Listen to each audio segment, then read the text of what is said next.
ही बातमी पाहणार आहोतच, मात्र थेट जाऊया चंद्रकांत पाटील यांच्या पत्रकार परिषदेत. सगळ्यांना मान्य तोपर्यंत कमळ चिन्ह हाच उमेदवार असं म्हणून कामाला सगळ्यांनी सुरुवात केलेली आहे. 3 समित्या केल्या आहेत. एक समिती आहे राजकीय समिती की ज्या राजकीय समितीमध्ये आमदार माधुरीताई मिसाळ प्रमुख असतील आणि माननीय माजी खासदार संजय नाना काकडेंपासून गणेश बिडकरपासून हेमंत रासने, आमचे धीरज घाटे, स्वतः शैलेजी टिळक अशी सगळी मंडळी एका समितीत असतील. दुसरी समिती जी आहे ती प्रामुख्याने संघटनात्मक आहे. मग आमची सगळी ताकद जी आहे ते बूथ प्रमुख बूथ समिती आहे, शक्ती केंद्र प्रमुख शक्ती केंद्र समिती आहे. असा सगळा आमचा संघटनात्मक ढाचा उभा करण्याचं काम आमचे शहराचे संघटन सरचिटणीस राजेश पांडेजी करतील.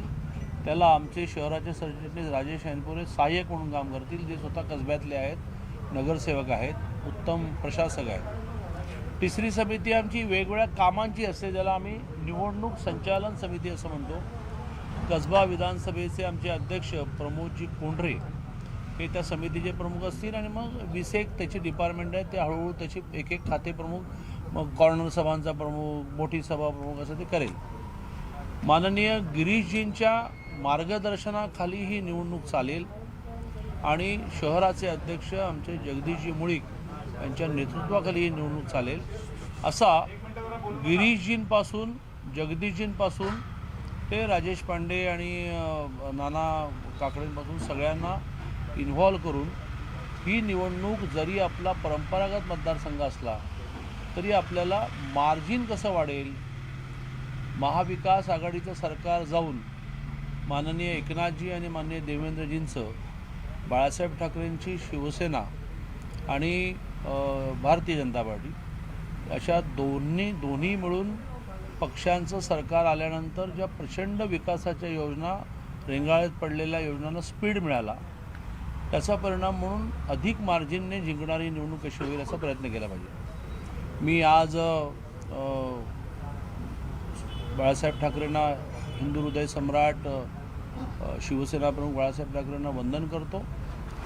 आम्ही सगळेजण हे मानणारे आहोत की बाळासाहेबांचे महाराष्ट्राच्या विकासावर, हिंदुत्वाच्या रक्षणामध्ये एक मोठं योगदान आहे आणि त्यामुळे त्यांना अभिवादन करतो आणि ह्या निवडणुकीची तयारी सुरू झाली असं घोषित करतो.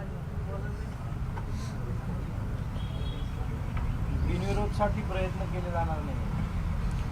बिनविरोधसाठी प्रयत्न तर आम्ही करणारच, पण असे प्रयत्न सुरू होण्यापूर्वीच महाविकास आघाडीच्या महान नेत्यांनी निवडणूक होणार असं सूचित केलेलं आहे, तयारीला लागलेलं आहे. काही उमेदवारांनी आपले पोस्टर्स लावणंही सुरू केलेलं आहे आणि त्यामुळे बिनविरोधसाठी प्रयत्न करत असताना गाफील न राहता निवडणूक होईल असं मानून आम्ही तयारीला लागलेलो आहोत. मग त्यांनी जे आर्ग्युमेंट केलंय महाविकास आघाडीकडून की यापूर्वी ज्या 3 पोटनिवडणुका झाल्या, ज्या आमदारांच्या निधनानं रिक्त झालेल्या होत्या महाविकास आघाडीच्या संदर्भात, तिथे भाजपनं बिनविरोध निवडणुका होऊ दिल्या नाही, जाणीवपूर्वक होऊ दिल्या नाही. त्यामुळे आता आमच्याकडून ती अपेक्षा करू नये असं म्हणत तुमच्याच कोर्ट हा जसा दाखला देतात, आपल्याकडे महाराष्ट्रामध्ये पत्रकारांनी, राज्यकर्त्यांनी रिसर्च डिपार्टमेंट वाढवलं पाहिजे.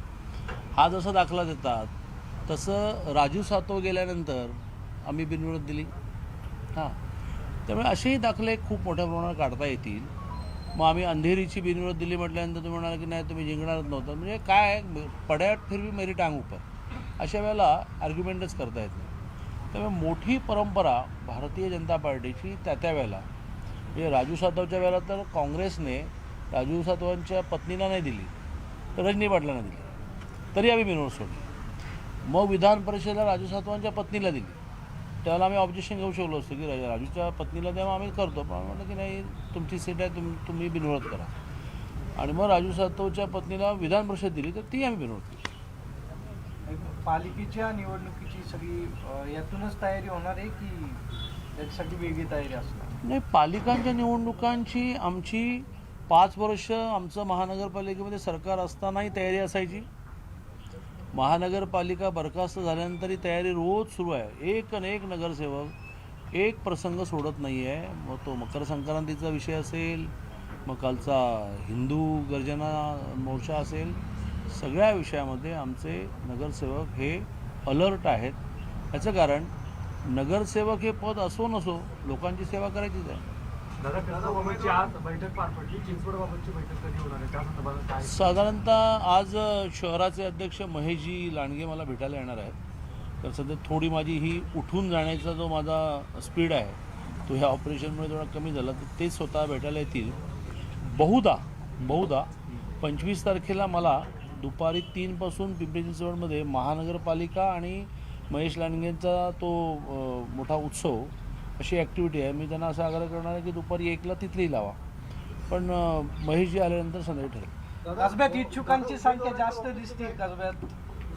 नाही, हे बघा, राजकारणामध्ये येणारा जो आहे त्याने आपण केव्हा तरी नगरसेवक होऊ, केव्हा तरी आमदार होऊ, केव्हा तरी खासदार होऊ अशी महत्त्वाकांक्षा ठेवायचीच असते. त्याच्याशिवाय तो त्याचा ओरा ज्याला म्हणतात, त्याची स्ट्रेंथ ज्याला म्हणतात, त्याची ताकद ज्याला म्हणतात, ते वाढवू शकत नाही. कारण शेवटी समोर एक टार्गेट लागतं. पण आमच्या पार्टीतलं हे वैशिष्ट्य असं आहे की ज्या दिवशी प्रदेश निर्णय करतं सगळेजणं त्या ज्याला तिकीट मिळालं त्याच्या मागे उभे राहतात आणि अतिशय उत्तम काम करतात. पण दादा जर उमेदवार घरातील दिला तर मग कदाचित विरोध होण्याला मदत होईल असं स्वतः घरातील दिला टिळकांच्या नाही, पण कोणी ठिकाणी जर उमेदवार घरातीलच नाही ना तर विरोध होण्यासाठी मदत. आम्ही घरातला देणार नाही असं कोणी सांगितलं तुम्ही घरातलाच देणार असा अर्थ काढायचा. नाही, आमचा निर्णय जो आहे तो आमच्या प्रदेशाची मगाशी म्हटल्याप्रमाणे 3 कमिट्या करते. त्यातलं फायनल शिक्कामोर्तब जे आहे ते दिल्लीमध्ये होतं. बाकीच्यांना पार्टीच माहिती नाही. नुसतंच दावे माहिती आहेत की आमची पार्टी लोकशाही मार्गाने चालते, आमचा हा प्रमुख आहे, आमचा तो प्रमुख आहे, पण व्यवहारात तर काही दिसत नाही. तर आमची पार्टी पूर्ण लोकशाही मार्गाने चालते.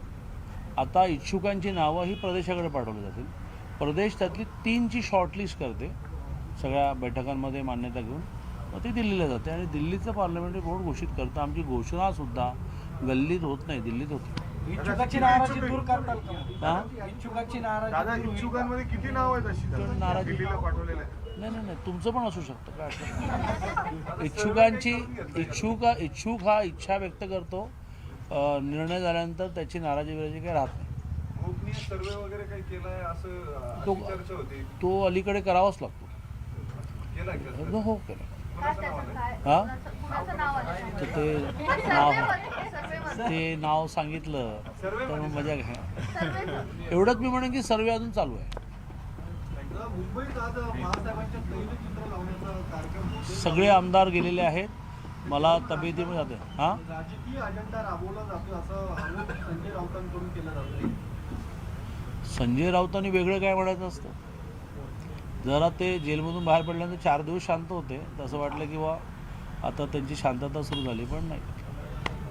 त्यामुळे संजय राऊतांनी बोललेलं आता कोणी, पूर्वी कसं व्हायचं की संजय राऊत काय बोलले असं सकाळी माझ्यासहित सगळ्यांना उत्सुकता होती, कारण मला त्याच्यावर बोलायचं असायचं. आता माझ्यासहित सामान्य माणसासहित संजय राऊत कधी बोलले, काय बोलले तुम्ही सांगितल्यानंतरच कळतं. आता ते तिकडून बोलले का, काश्मीरमधून बोलले का आलेत मुंबईत, नाही एवढं पण माहिती. काश्मीरमधून बोलले का आलेत, मुंबईत आलेत का? मुंबईत आलेत दादा. ते नाही, ते रुटीन ऑपरेशन आहे, कॅटरॅक्ट. हां, चला झालं. ओके.